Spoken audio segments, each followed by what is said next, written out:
Cake, cake মানেই talk of the country, cake মানে cake পট্টি আগারগা, কিন্তু আমরা কেক খেতে আগারগাতে যাইনি, আমরা চলে গেছিলাম ক্যান্টনমেন্টে। তো কেন গেলাম, কি কি করলাম, সেটা সম্পূর্ণ ভিডিও দেখলেই জানতে পারবেন। আশা করি ভালো লাগবে।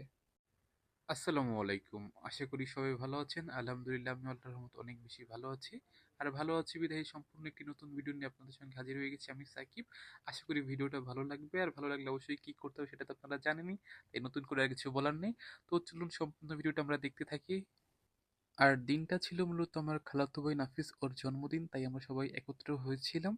আর একটা মজার কথা বলি, জন্মদিন আমার খালাতো ভাই নাফিসের, কিন্তু আমরা সবাই একত্রিত হয়েছিলাম মামার বাসায় ক্যান্টনমেন্ট। এটাই সবচেয়ে বেশি মজার ছিল।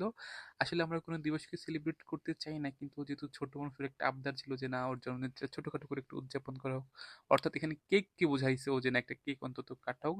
আর ও আসলে অনেক ভদ্র একটা ছেলে, ও যথেষ্ট মার্জিত, সবকিছুই বুঝে, কিন্তু ছোট মানুষ তো, ফ্রেন্ড সার্কেল থাকে ওর স্কুলের, তারাও উদযাপন করে। তো ওর আবদারটা আসলে আমার খালা মামাকেই ফালাইতে পারে নাই, সেজন্যই আয়োজনটা করেছিল মামার বাসায়।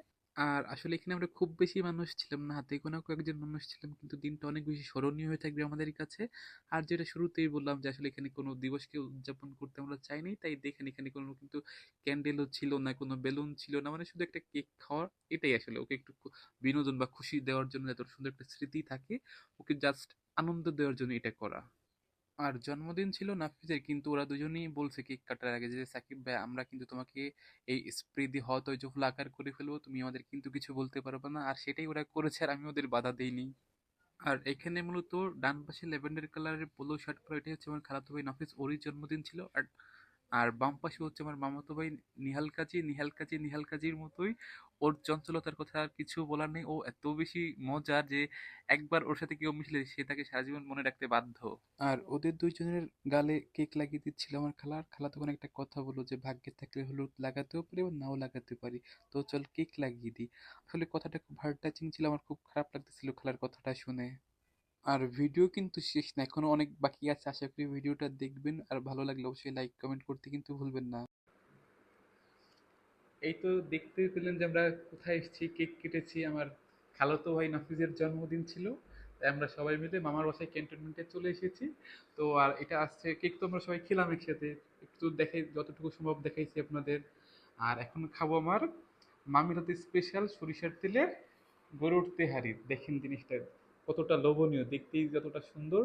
আর এটা যদি আমি এর আগে এক প্লেট খেয়েছি, এটা বোঝানো যাবে না যে এর মানে স্বাদ কিরকম। এখন রাত প্রায় অলমোস্ট 1টা বেজে গেছে, 1:30 বাজে, আমি ভুল বলছি, রাত 1:30 বাজে, কিন্তু আমরা এসেই খেয়ে ফেলছি। তখন পরে আমি পরে খাইতে চাইছিলাম, পরে খালা বললো যে না, তুই আবার খাইস, একসাথে সবাই খেয়ে নেই। তারপর খালার আবদার যেহেতু, এই আবার নিয়ে বসলাম খেতে। তো এত রাত্রে শুধু আপনাদের সাথে শেয়ার করার জন্য এত পরিশ্রম, যে তেহারিটা এখন খাওয়া যাক। দেখুন এটা দেখতে কতটা সুন্দর, সরিষার তেল দিয়ে রান্না করো, তো মানে এটা বোঝানো যাবে না। আর মামির হাতের একটা সিগনেচার আইটেম এটা, এক কথায় মামির সবাই ভক্ত এই তেহারিটা। আর আমার মামিও যেরকম বেস্ট, তার হাতের রান্নাও কিন্তু বেস্ট। আর আমার খালার কথা, যেদিন খালার বাসায় যাব একটা ভিডিও করব, তখন আপনারা জানতে পারবেন। আর খালার হাতের চার প্রশংসা তো করেছি, আপনারা দেখেছেন। আর আজকে ছিল আমার খালাতো ভাই নাফিস, ওর জন্মদিন। আসলে জন্মদিন বলতে আমরা কোনো দিবস সেরকম পালন করা হয়নি, কিন্তু ও ছোট মানুষ, ওর একটা আবদার ছিল, এই কারণে ছোট একটা কেক কাটা ঘরোয়া পরিবেশে নিজেরা ছোটখাটো একটা আয়োজন। আর সেই উপলক্ষে মামি আমাদের সবার জন্য এই তেহারিটা রান্না করেছে। তো একটু খাওয়া যাক। প্রচুর মানে খেয়েছি পেট ভরা। আমার খালা খাতিরদারি করেছে, তো আর খালা জানে যে আমি কি পরিমাণে বিরিয়ানি বা তেহারি খাইতে পারি, এত বেশি গোস্ত দিচ্ছে। আর খাওয়ার রুচি আমার নাই, তাও খাইতেছি, ভিডিওটা করবো দেখা। আর সালাদ না খেলে তো নাই। আর এখানে স্প্রাইট ছিল, একটু গলাটা ভিজে নিয়ে, অনেক কথা বললাম তো। তো এবার খাওয়া যাক।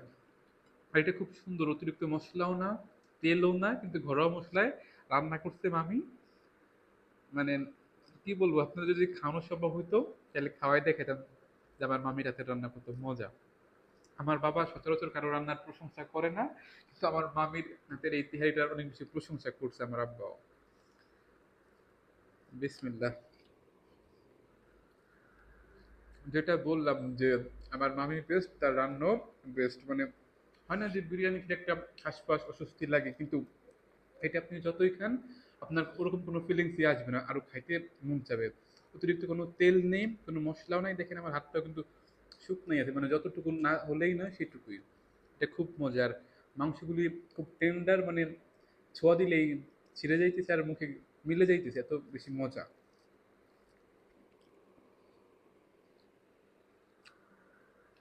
আর বিরিয়ানির সাথে মতো মনে করেন যে কাঁচামরিচের একটা আলাদা সম্পর্ক, সেটা না খেলেই নয়।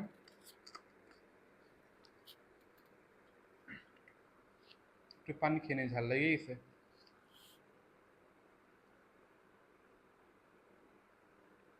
তার আগে একটা ভিডিওতে বলেছিলাম যে আমি শাহরুখ খানের বউ রোজার মতো চেষ্টা করি খাইতে, কিন্তু আসলে ওর মতো পারি না। তাও চেষ্টা করতেছি, দেখি ওর মতো পারা যায় কি না। তো আপনাদের কার কার বিরিয়ানি পছন্দ না তেহারি পছন্দ অবশ্যই কমেন্ট করে জানাবেন।